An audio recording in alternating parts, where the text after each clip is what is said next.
Here we have a very simple sentence, and what I want to do is remove any additional white space at the beginning or the end. So why don't we just add a handful of spaces like so. So now we can match spaces by doing \s, and now you can see every space here is going to be matched. In our case, we only want to match if there's more than one, because a single one would be appropriate for this sentence. So I'm going to look for 2 or more. Now, what we're doing here is we're matching 2 spaces in this case, and that's why you see that there's actually 6 or 7 matches total. So how can we say 2 or more, but still using this syntax? And the way you do that is by placing a comma, and that alone will say 2, and you can go up as high as you can, but keep it in the same match. Notice before we have about 5 matches, after we only have 1 match, and then we can replace it with nothing. And so now if I select it, you can see we've removed any trailing white space.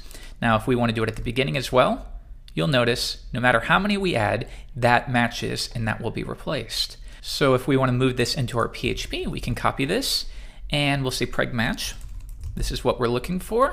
We're matching it against string, and we'll place the matches within matches. Now let's make sure we populate string with this sentence right here. So I'll copy all of that and paste it in like so, and print our matches. Refresh, and now I want you to note that it appears that we haven't matched anything, but we have. Just remember, what was matched in this case was spaces, and that's not what we need. We don't want to match, we want to replace. So we're going to change this from preg match to preg replace. The first string is what are you looking for? The second string is going to be what are you replacing it with?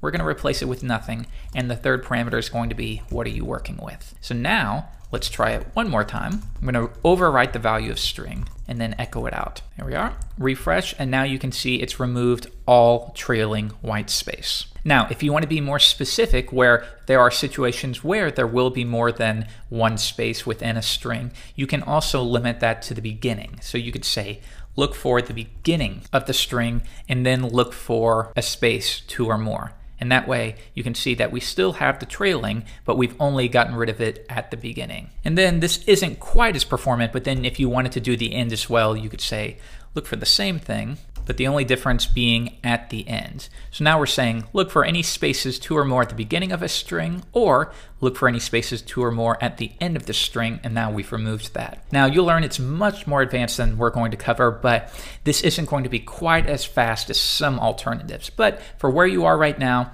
you're not going to notice the difference. So keep it simple until you're ready to really get to the advanced performance type issues. In the next lesson, we're going to learn how to match an email address.